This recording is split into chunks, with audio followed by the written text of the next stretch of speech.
Pemirsa, Presiden Prabowo Subianto mengunjungi posko pengungsian di Padang Pariaman, Sumatera Barat. Presiden mengecek dan berbincang langsung dengan warga terdampak banjir dan longsor yang berada di pengungsian.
Pemirsa, kami langsung mengajak Anda untuk bergabung bersama dengan reporter Metro TV Ifdal Amal dari Padang Pariaman, Sumatera Barat.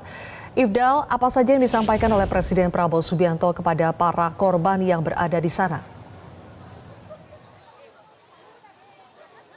Baik Zilvia, kedatangan Presiden Prabowo Subianto di Nagari Kasang, Batang Anai, Sumatera Barat, lebih tepatnya di Kabupaten Padang Pariaman ini disambut baik oleh warga sekitar karena memang sejak tanggal 27 November 2025 para warga harus mengungsi walaupun lokasi pengungsian ini tidak jauh dari permukiman warga, akan tetapi mereka memang mengaku kesulitan mendapatkan air bersih serta sarana prasarana yang tertutup ataupun terputus sehingga kesulitan untuk mendapatkan sembako dan juga makanan seperti itu pemirsa. Dan kedatangan Presiden Prabowo Subianto ini dilihat dan juga dapat saya katakan berdasarkan pantauan kami membawa ceria dan juga tawa bahagia bagi para pengungsi yang ada di sini karena Presiden Prabowo Subianto bukan hanya mengunjungi tapi juga membawa paket bantuan kemanusiaan yang akan disalurkan nantinya melalui BNPB, PBD dan juga instansi terkait dari pemerintah pusat maupun dari pemerintah daerah dan akan dialokasikan kepada setiap ketua RT untuk kemudian dikoordinasikan langsung. Kunjungan Presiden Prabowo Subianto ke sini selain memberikan bantuan kemanusiaan juga menyapa dan memberikan dukungan moral kepada para pengungsi yang terdampak bencana hidrometeorologi sejak 27 November 2025 kemarin. Selain itu juga bukan hanya memberikan dukungan moral, di sini juga diadakan terapi untuk trauma bencana begitu. Dan setelah itu juga Presiden Prabowo Subianto mengunjungi dapur umum yang ada di posko BNPB ini untuk meninjau bagaimana kelayakan makanan yang ada di sini dan menemukan bahwa makanan di sini layak mulai dari gizi serta ketersediaan jumlah makanan bagi para warga yang ada di Nagari Kasang, Sumatera Barat begitu. Kendati demikian, memang Prabowo Subianto juga menyampaikan Maksud saya ia menyampaikan bahwa bencana yang ada di Sumatera Barat ini sudah hampir 100% selesai, lebih tepatnya dari segi daerah yang terdampak serta infrastruktur yang terdampak seperti jalur yang putus serta rumah-rumah yang rusak.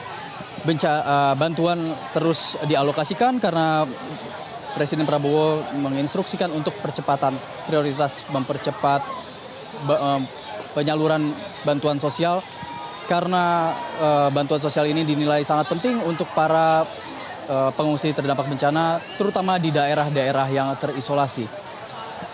Zilvia. Baik, Ifdal, apakah Presiden juga menyampaikan bagaimana rencana ke depan untuk proses pemulihan dan pembangunan kembali perubahan warga maupun sarana prasarana yang rusak akibat bencana yang terjadi? Baik, Zilvia, Presiden Prabowo Subianto menyampaikan bahwa ia akan terus mengordinasikan terkait hal tersebut, pemulihan infrastruktur dan juga perbaikan jalan yang putus begitu. Lebih lanjut bahwa ia juga mengatakan sudah hampir 100% akan selesai dan memang kalau kita lihat di Sumatera Barat ini berdasarkan berita yang beredar juga di media sosial dan juga media nasional ada beberapa infrastruktur yang rusak parah, salah satunya yaitu di jembatan kembar yang menghubungkan jalan antara Padang menuju Bukit Tinggi itu terdampak sangat parah dan kami berkesempatan untuk ke sana beberapa hari yang lalu dan menemukan bahwa jalan menuju ke jembatan kembar sendiri terputus di Lembah Anai sehingga memang untuk mengirimkan bantuan ataupun alat berat menuju ke jembatan kembar tersebut aksesnya masih terhambat dan akses tersebut merupakan akses utama nasional, Zilvia dan juga pemirsa, sehingga terputusnya akses ini mengakibatkan kesulitan bagi para masyarakat yang hendak baik berpergian ataupun mendistribusikan barang komoditas dan juga sembako dan BBM dari Padang dan juga Bukit Tinggi. Sebetulnya ada satu jalur alternatif lain selain melewati jalur Lembah Anai, akan tetapi jalur alternatif yang melewati Malalak juga terputus. Sehingga untuk menyalurkan bantuan harus melewati Kabupaten Solok yang mana harus memutar. Jaraknya lebih lama, sekitar 2 jam lebih lama dan di sana juga beberapa hari lalu terjadi kemacetan yang cukup panjang akibat dari kendaraan yang kecelakaan begitu pemirsa. Sehingga memang akses jalan utama nasional ini menjadi salah satu prioritas yang sangat diperhatikan oleh Presiden Prabowo Subianto melalui koordinasinya juga dengan pemerintah pusat dan juga pemerintah daerah. Lebih lanjut pihak BNPB dan juga Dinas Pekerjaan Umum atau Dinas PU juga telah mengerahkan untuk mempercepat proses perbaikan jalan. Selain di Lembah Anai juga salah satu wilayah yang paling terdampak di Sumatera Barat yaitu di Kabupaten Agam. Lebih tepatnya kemarin kami juga sempat ke sana, Zilvia dan juga pemirsa, di Kecamatan Malalak Timur. Di sana dapat saya katakan kondisinya sangat parah karena memang ratusan rumah di Kabupaten Agam, lebih tepatnya di Malalak itu terkubur tumpukan lumpur yang tingginya mencapai 1 meter dari atas permukaan. Dan memang BNPB juga bersama dengan Dinas PU dan instansi terkait terus merencanakan perbaikan, mempercepat juga perbaikan dengan menurunkan alat berat. Berjumlah kemarin itu ada 2 ekskavator. Untuk jumlah alat berat lainnya yang akan dikirimkan kami akan terus mengupdate karena memang alat berat untuk bisa masuk ke daerah yang terisolasi itu agak sulit. Berdasarkan pantauan kami juga saat kemarin hari menuju Malalak Timur harus melalui jembatan yang terbuat dari kayu karena ada 2 jalur atau 2 jalan raya yang patah, terbelah 2 begitu. Jadi memang Kabupaten Agam ini menjadi prioritas utama perhatian dari Presiden Prabowo Subianto dan juga pemerintah pusat dan pemerintah daerah. Karena di sana juga memang data terkini yang dapat saya sampaikan bahwa di Sumatera Barat sendiri ada sebanyak 129 korban meninggal dunia dan 118 hilang. Dari data tersebut sebanyak 87 korban meninggal dunia berada di Kabupaten Agam. Dan dari 87 korban tersebut masih ada 76 korban yang belum diketahui keberadaannya atau masih dalam proses pencarian. Zilvia. Ifdal Amal, terima kasih atas laporan Anda dari Padang Pariaman, Sumatera Barat. Jelajahi cara baru mendapatkan informasi. Download Metro TV Extend sekarang.